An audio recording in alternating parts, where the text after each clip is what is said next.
Viola. I'd like to share with you a folktale called The Squeaky Cart. Folktales are simple stories that have been told and retold, passed down by word of mouth from generation to generation. They unify people. Often when you listen to a folk tale, you'll know where it comes from. At the end of this story, I'll tell you what part of the world it started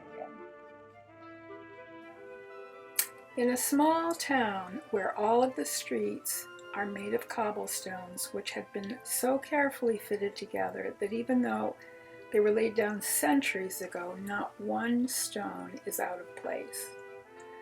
During the day, it's common to see farmers and families moving down the streets with open wooden carts pulled by oxen carrying goods or children from one place to another. The people that live there tell a story about a horrifying cart that moves without being pulled by any animals. It only comes out into the streets at midnight, and it can be heard long before it can be seen. The rattling of bones and the crashing of chains are the sounds, added to the screeching noises, made as the cart's wheels progress over the cobblestones.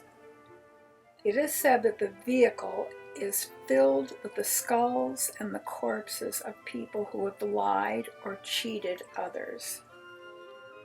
Some say that the earth trembles as the cart passes over it.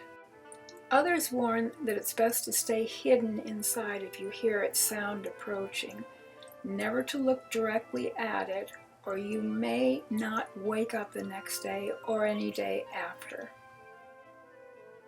Long, long ago, there lived an orphan in that town. He was raised by a priest. The boy was more clever, but not nearly as generous as the man who had raised him. While the priest always had many things in his parish to attend to, he always made certain that the young orphan was well fed and dressed. But he generally left him alone all day, and he could do as he pleased. The boy spent hours roaming the countryside and learned from the Indians there how to use plants and weeds as medicines. Because of his interest in healing, on his deathbed, the priest asked the town's pharmacist to give the boy a job. At about the time he reached his teens, ships crossed the big waters and people from far away who wanted more land filled the peaceful place where the boy lived. While assisting the pharmacist, the teenager saw that it was possible to grow rich selling medicines.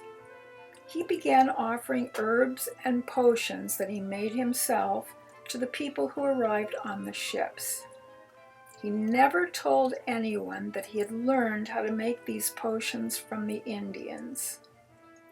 As he grew into manhood, he became one of the wealthiest citizens in the village. The people who arrived on the ships brought with them diseases from other places. Because the Indians had not been exposed to them before, they had no natural immunity to those sicknesses, and although they begged the young man, who had once been their friend, for packaged medicines, they didn't have enough money to pay what he asked, and he refused. With no one to help them, many died. In general, with the others, whenever he treated anyone, if they died, he said that it was the will of God. And because he had been raised by a priest, patients believed him. As the tale goes, the priest looked down from heaven and was very sad to see what was happening. He came back to earth and forced the orphan to stop what he was doing and to find the bones of all of his victims and with them build a cart. and to roam the streets for all eternity in this squeaky cart, searching for everyone who, like himself, had treated others unfairly. This is a tale that is told in El Salvador.